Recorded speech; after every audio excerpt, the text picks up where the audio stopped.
Moussa Faki Mahamat was born in 1960 in eastern Chad. He attended university in the Republic of Congo. There he studied law. He went into exile in the 1980s when notorious Chaldean dictator Hissène Habre came to power. Mahamat eventually returned to Chad 10 years later and served as the country's prime minister until the early 2000s.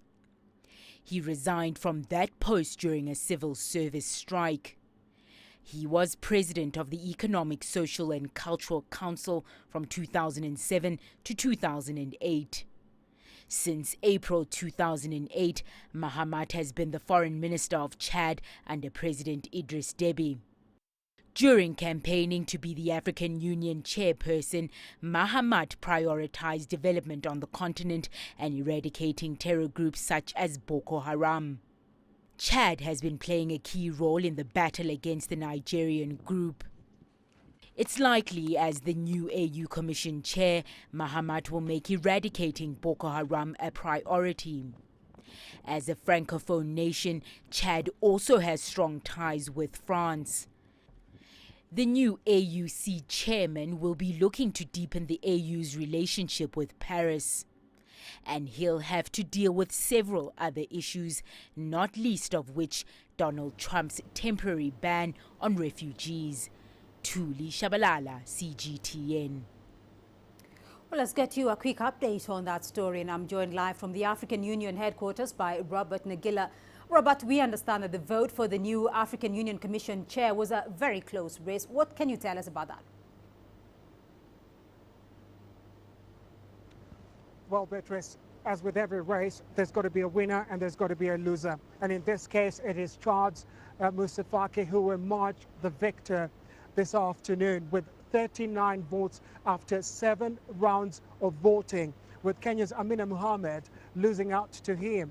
Now, there were jubilant scenes out here at the AU headquarters when the announcement came that Faki Moussa had indeed emerged victorious.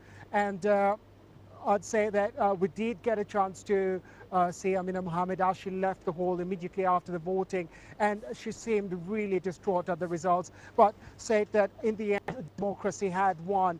Now, there had been some confusion earlier as to what time this voting would take place, with the official time stated as 3:30 p.m. local time this afternoon. However, we understand that voting had begun much earlier and went through 7 rounds before Faki Moussa was declared winner. Now, we're also told that there was a lot of lobbying last night, especially by the Chad team. And at some point today, really, nobody really thought that Chad would make it to the second round. In fact, most people, including journalists, were looking at a tight race between Senegal and Kenya.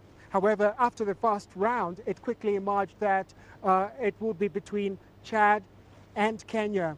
And this then went on for 7 rounds. And as we said, Moussa Faki now the new AUC chair.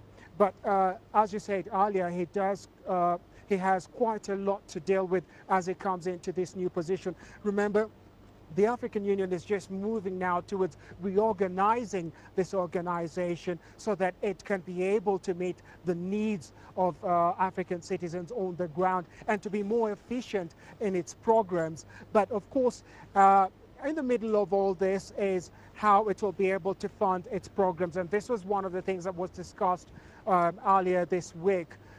Beatrice? Well, Robert, what's ahead now at the African Union Summit in terms of meetings? I'm sure there have been other meetings and talks going on the sidelines of the main meeting itself. What's on the agenda?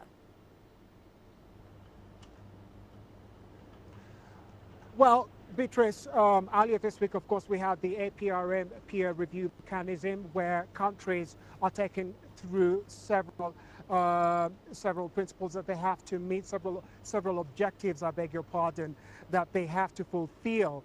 And this review is then carried out every year. Among them, of course, good governance, democratic principles, and they also look at sustainable development targets that you're supposed to meet. So this happened earlier this week.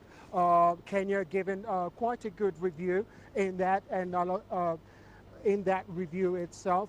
Now, coming up, of course, tomorrow, which will be the final day, Morocco is up on the agenda. Top of the agenda is Morocco's readmission into the African Union. That will come up tomorrow. We thought that would be discussed today, but that was pushed to tomorrow because of the election that was held today for the AUC chair. Now, also today, Beatrice, the AU, the African Union, elected a new chairperson, and that is Alpha Conte of Guinea. So he is now the new chair of the organization. It's a rotating presidency, so he will hold that post for at least 1 year before the post is then up for election again. Right. And then, of course, tomorrow is the closing ceremony. Now, we do expect quite a few press briefings around that. Beatrice? Well, Robert Nagila there for us with all the details from the African Union headquarters in Addis Ababa.